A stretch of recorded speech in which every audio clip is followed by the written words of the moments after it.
ವೀಕ್ಷಕರೇ, ಚಿನ್ನದ ಬಗ್ಗೆ ನಿಮಗೆ ಒಂದು ಅಚ್ಚರಿಯ ಹಾಗೂ ಅಷ್ಟೇ ಬೇಸರದ ವಿಚಾರವನ್ನ ನಾನು ಇವತ್ತು ಹೇಳ್ತಾ ಹೋಗ್ತೀನಿ.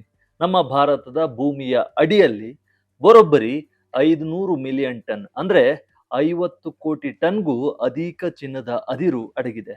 ಆದ್ರೂ ನಾವು ನಮ್ಮ ದೇಶದಲ್ಲಿ ವರ್ಷಕ್ಕೆ ಉತ್ಪಾದನೆ ಮಾಡ್ತಿರೋದು ಕೇವಲ 1.5 ಇಂದ 3 ಟನ್ ಚಿನ್ನ ಮಾತ್ರ. ಇದು ಜಾಗತಿಕ ಲೆಕ್ಕಾಚಾರದಲ್ಲಿ ನೋಡಿದ್ರೆ ಜೀರೋ ಅಂತಾನೆ ಹೇಳ್ಬೋದು. ನಮ್ಮ ಕಾಲಡಿಯಲ್ಲಿಯೇ ಇಷ್ಟು ದೊಡ್ಡ ಬೃಹತ್ ಸಂಪತ್ತನ್ನ ಇಟ್ಕೊಂಡು ನಾವು ಮಾತ್ರ ಆಸ್ಟ್ರೇಲಿಯಾ, ಗಾನಾ ಮತ್ತು ಪೆರುವಿನಂತಹ ದೇಶಗಳಿಂದ ಪ್ರತಿ ವರ್ಷ ನೂರಾರು ಟನ್ ಚಿನ್ನವನ್ನ ಆಮದು ಮಾಡಿಕೊಳ್ತಿದ್ದೇವೆ. ಇದರಿಂದ ನಮ್ಮ ವಿದೇಶಿ ವಿನಿಮಯ ಮೀಸಲು ಕೂಡ ಬರಿದಾಗ್ತಾ ಹೋಗ್ತಿದೆ. ಇದೊಂದು ಅತಿ ದೊಡ್ಡ ವಿಪರ್ಯಾಸ ಮಾತ್ರವಲ್ಲ, ಬದಲಾಗ್ತಿರೋ ಇಂದಿನ ಜಗತ್ತಿನಲ್ಲಿ ನಮ್ಮ ಆರ್ಥಿಕ ಸಾರ್ವಭೌಮತ್ವಕ್ಕೆ ನಾವೇ ಮಾಡಿಕೊಳ್ತಿರೋ ಬಹುದೊಡ್ಡ ಸೆಲ್ಫ್ ಗೋಲ್. ಇದರ ಬಗ್ಗೆ ಕಾಂಗ್ರೆಸ್ ಸಂಸದ ಶಶಿ ತರೂರ್ ದನಿ ಎತ್ತಿದ್ದಾರೆ. ಈ ಸಮಸ್ಯೆಯನ್ನ ಬಗೆಹರಿಸಲು ಒಂದಿಷ್ಟು ಐಡಿಯಾಗಳನ್ನ, ಮಾಸ್ಟರ್ ಪ್ಲಾನ್ ಅನ್ನು ಕೂಡ ಕೊಟ್ಟಿದ್ದಾರೆ. ಬನ್ನಿ ಅದನ್ನೆಲ್ಲ ಇವತ್ತಿನ ವಿಡಿಯೋದಲ್ಲಿ ನೋಡೋಣ. ಅಷ್ಟಕ್ಕೂ ನಮ್ಮಲ್ಲಿ ಇಷ್ಟು ದೊಡ್ಡ ಚಿನ್ನದ ನಿಕ್ಷೇಪವಿದ್ರೂ ನಾವೇಕೆ ಅದನ್ನ ಹೊರತೆಗಿತಿಲ್ಲ? ಇದಕ್ಕೆ ಅಡ್ಡಗಾಲಾಗಿರುವ ಆ ಕಠಿಣ ಕಾನೂನುಗಳೇನು ಎಂಬುದನ್ನ ಕೂಡ ಈ ವಿಡಿಯೋದಲ್ಲಿ ನೋಡ್ತಾ ಹೋಗೋಣ. ಬನ್ನಿ ಮತ್ತೆ ಆಗ್ತಡ. 500 ಮಿಲಿಯನ್ ಟನ್ ಚಿನ್ನದ ಅದಿರು ಯಾವ ರಾಜ್ಯದಲ್ಲಿ ಎಷ್ಟಿದೆ ಸಂಪತ್ತು?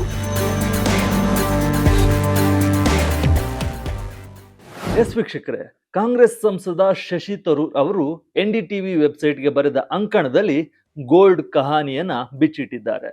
ಅದ್ರ ಜೊತೆ ಬೇರೆ ಬೇರೆ ಅಂಶಗಳನ್ನು ಕೂಡ ನಾವು ಈ ವಿಡಿಯೋದಲ್ಲಿ ಇವತ್ತು ನೋಡ್ತಾ ಹೋಗೋಣ.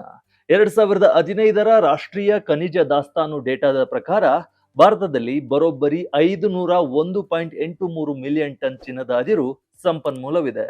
ಆದ್ರೆ ವಿಪರ್ಯಾಸ ಏನಂದ್ರೆ ಇದರಲ್ಲಿ ಕೇವಲ 22 ಮಿಲಿಯನ್ ಟನ್ ಮಾತ್ರ ಹೊರತೆಗೆಯಲು ಸಿದ್ಧವಿರುವ ರಿಸರ್ವ್ಸ್ ಎಂದು ವರ್ಗೀಕರಿಸಲಾಗಿದೆ. ಉಳಿದದ್ದನ್ನೆಲ್ಲ ಕೇವಲ ಸಂಪನ್ಮೂಲ ಅಂತ ಪರಿಗಣಿಸಲಾಗಿದೆ. ಈಗ ರಾಜ್ಯವಾರು ಲೆಕ್ಕಾಚಾರವನ್ನ ನೋಡಿದ್ರೆ ನಿಮ್ಗೆ ನಿಜಕ್ಕೂ ಶಾಕ್ ಆಗುತ್ತೆ. ನಮ್ಮ ದೇಶದ ಒಟ್ಟು ಚಿನ್ನದ ಸಂಪನ್ಮೂಲದಲ್ಲಿ ಬಿಹಾರ ರಾಜ್ಯ ಒಂದರಲ್ಲೇ ಅತಿ ಹೆಚ್ಚು ಚಿನ್ನವಿದೆ. ಅಂದ್ರೆ 44% ಗೋಲ್ಡ್ ಅದಿರು ಜಮುಯಿ ಪ್ರದೇಶದಲ್ಲಿದೆ. ಇದರ ನಂತರ ರಾಜಸ್ಥಾನದ ಬುಕಿಯಾ ಜಗ್ಪುರ್ ಬೆಲ್ಟ್ ನಲ್ಲಿ 25% ಹಾಗೂ ನಮ್ಮ ಕರ್ನಾಟಕದ ಅಟ್ಟಿ ಮತ್ತು KGF ಪ್ರದೇಶದಲ್ಲಿ 21% ಚಿನ್ನದ ಅದಿರಿದೆ. ಆಂಧ್ರ ಪ್ರದೇಶ, ಉತ್ತರ ಪ್ರದೇಶ, ಪಶ್ಚಿಮ ಬಂಗಾಳ ಮತ್ತು ಜಾರ್ಖಂಡ್ ರಾಜ್ಯಗಳಲ್ಲೂ ಸಣ್ಣ ಪ್ರಮಾಣದಲ್ಲಿ ಚಿನ್ನದ ನಿಕ್ಷೇಪಗಳಿವೆ. 500 ಮಿಲಿಯನ್ ಟನ್ ಇದ್ರೂ ಉತ್ಪಾದನೆ ಗುಲಗಂಜಿ.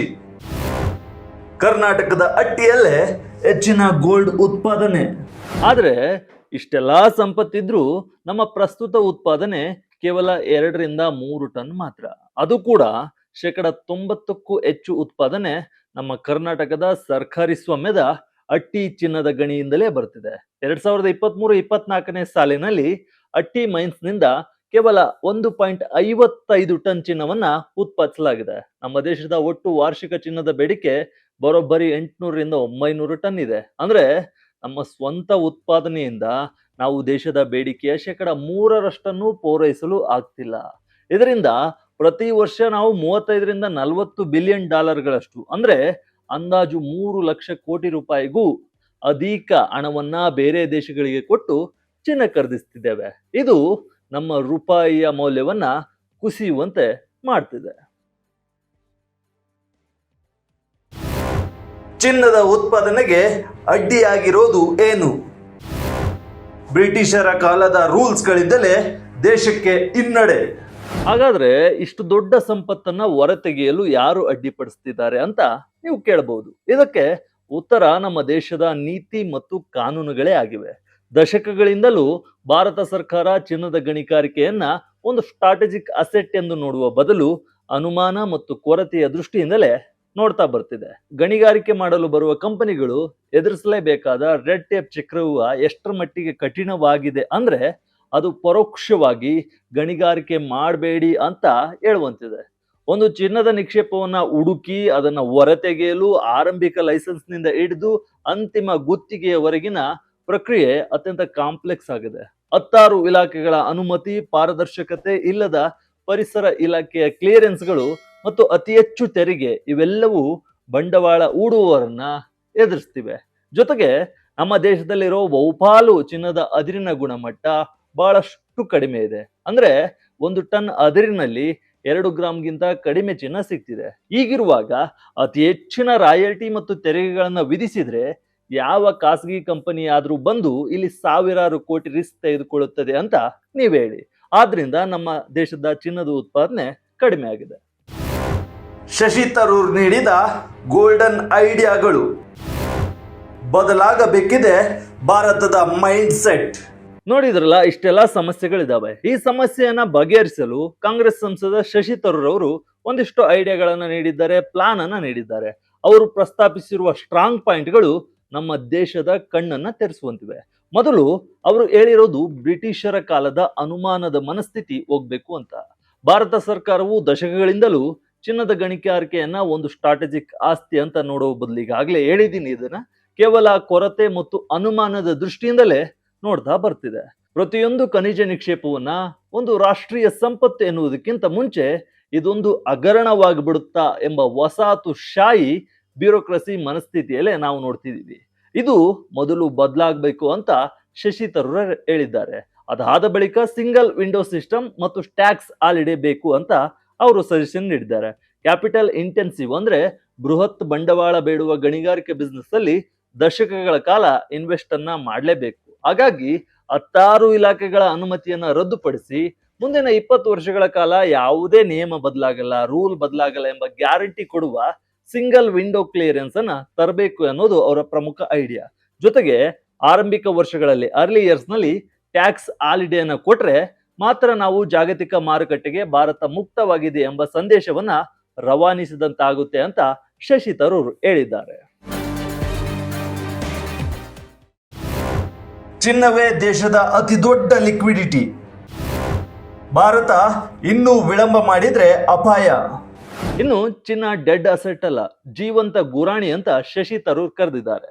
ಚಿನ್ನವೇ ದೇಶದ ಅತಿ ದೊಡ್ಡ ಲಿಕ್ವಿಡಿಟಿ. ಅದು ಬೇರೆ ಯಾರದ್ದೋ ಜವಾಬ್ದಾರಿ ಅಥವಾ ಹೊಣೆಗಾರಿಕೆ ಅಲ್ಲ. ಇಂದಿನ ಜಾಗತಿಕ ಅಸ್ಥಿರತೆ ಮತ್ತು ಕರೆನ್ಸಿಗಳನ್ನ ವೆಪನ್ ಆಗಿ ಮಾಡ್ತಿರೋ ಕಾಲದಲ್ಲಿ ನಮ್ಮ ನೆಲದಲ್ಲಿರುವ ಚಿನ್ನವನ್ನ ಹೊರತೆಗೆಯೋದು ಬಾಹ್ಯ ಸಾಲವಿಲ್ಲದೆ ನಮ್ಮ ರಾಷ್ಟ್ರೀಯ ಬ್ಯಾಲೆನ್ಸ್ ಶೀಟ್ ಅನ್ನ ಮೇಂಟೈನ್ ಮಾಡೋದು ಬಲಪಡಿಸುವ ಜೀವಂತ ಗುರಾಣಿ ಆಗಿ ಚಿನ್ನ ಕೆಲಸ ಮಾಡುತ್ತೆ ಅಂತ ಶಶಿ ತರೂರ್ ಹೇಳಿದ್ದಾರೆ. ಅದಲ್ಲದೆ ನಮ್ಮ ನೆಲ ಶ್ರೀಮಂತವಾಗಿದೆ, ಆದ್ರೆ ನಮ್ಮ ನೀತಿ ಬಡವಾಗಿದೆ ಅಂತ ಶಶಿ ತರೂರ್ ಹೇಳಿದ್ದು ಇದು ಅತ್ಯಂತ ಪವರ್ಫುಲ್ ಆದ ಐಡಿಯಾ. ನಾವು 500 ಮಿಲಿಯನ್ ಟನ್ ಅದಿರನ್ನ ಕೇವಲ ಲೋಹ ಅಂತ ನೋಡಬಾರದು. ಅದು ನಮ್ಮ ಭವಿಷ್ಯದ ಶಾಲೆಗಳು, ರಸ್ತೆಗಳು ಮತ್ತು ಬಲಿಷ್ಠ ರೂಪಾಯಿಯ ಸಂಕೇತ.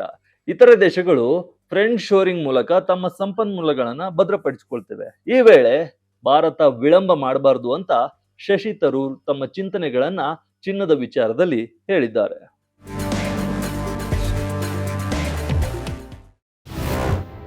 ಹೊಸ MMDR ಕಾಯ್ದೆಯಿಂದ ಆಶಾಭಾವನೆ. ಶುರುವಾಗಲಿದೆಯಾ ಭಾರತದ ಸುವರ್ಣ ಯುಗ. ಶಶಿ ತರೂರ್ ಗೋಲ್ಡ್ ಉತ್ಪಾದನೆ ಬಗ್ಗೆ ಐಡಿಯಾಗಳನ್ನ ನೀಡಿದ್ದಾರೆ. ಅದು ಓಕೆ, ಅದನ್ನ ನೀವು ನೋಡಿದ್ರಿ.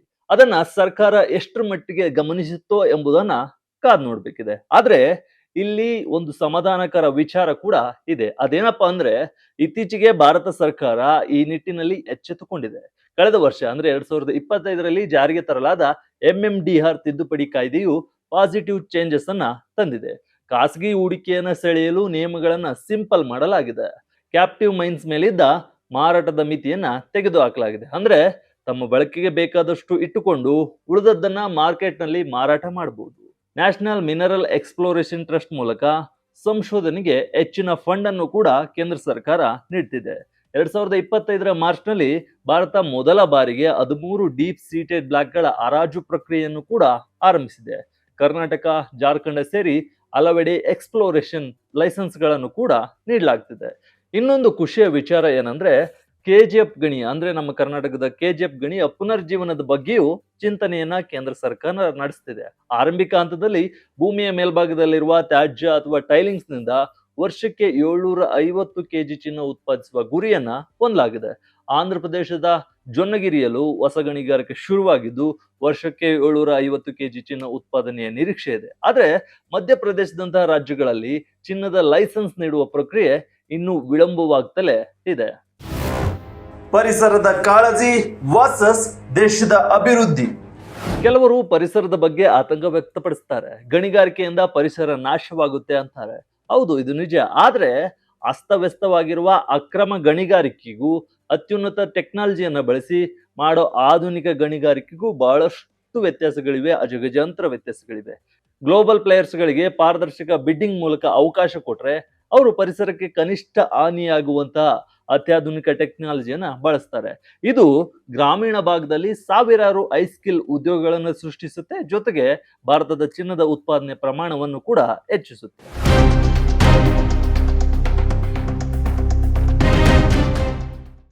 ಒಟ್ನಲ್ಲಿ ಚಿನ್ನದ ಬಗ್ಗೆ ಶಶಿ ತರೂರ್ ನೀಡಿರೋ ಪ್ಲಾನ್, ಐಡಿಯಾಗಳು ದೇಶದ ಕಣ್ಣು ತೆರೆಸಿರೋದಂತೂ ಸುಳ್ಳಲ್ಲ.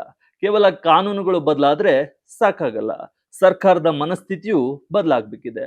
ಭೂಮಿಯ ಅಡಿಯಲ್ಲಿರುವ ನಮ್ಮ ಸಂಪತ್ತನ್ನ ಕಾಯ್ದಿಟ್ಟುಕೊಳ್ಳುವ ಬದಲು ಅದನ್ನ ದೇಶದ ಶ್ರೇಷ್ಠತೆಯ ಸಾಧನವಾಗಿ ನೋಡಬೇಕಿದೆ.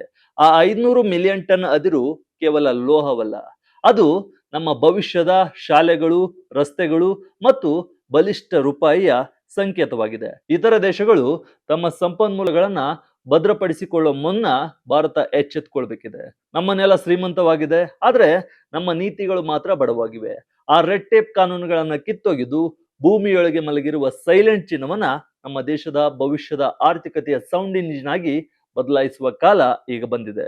ಮುಂದಿನ ದಿನಗಳಲ್ಲಿ ಭಾರತದ ಚಿನ್ನದ ಗಣಿಗಾರಿಕೆ ಯಾವ ಟ್ವಿಸ್ಟ್ ಅನ್ನ, ತಿರುವನ್ನ ಪಡೆಯುತ್ತದೆ ಎಂಬುದನ್ನ ಕಾದ್ ನೋಡ್ಬೇಕಿದೆ. ಇದು ವಿಜಯ ಕರ್ನಾಟಕ ವಿಶೇಷ. ಇದೇ ರೀತಿ ಹೆಚ್ಚಿನ ವಿಡಿಯೋಗಳಿಗಾಗಿ ವಿಜಯ ಕರ್ನಾಟಕ ವೆಬ್ ಅನ್ನ ಫೇಸ್ಬುಕ್, ಯೂಟ್ಯೂಬ್ ಮತ್ತು ಇನ್ಸ್ಟಾಗ್ರಾಮ್ ನಲ್ಲಿ ಫಾಲೋ ಮಾಡಿ. ಧನ್ಯವಾದ.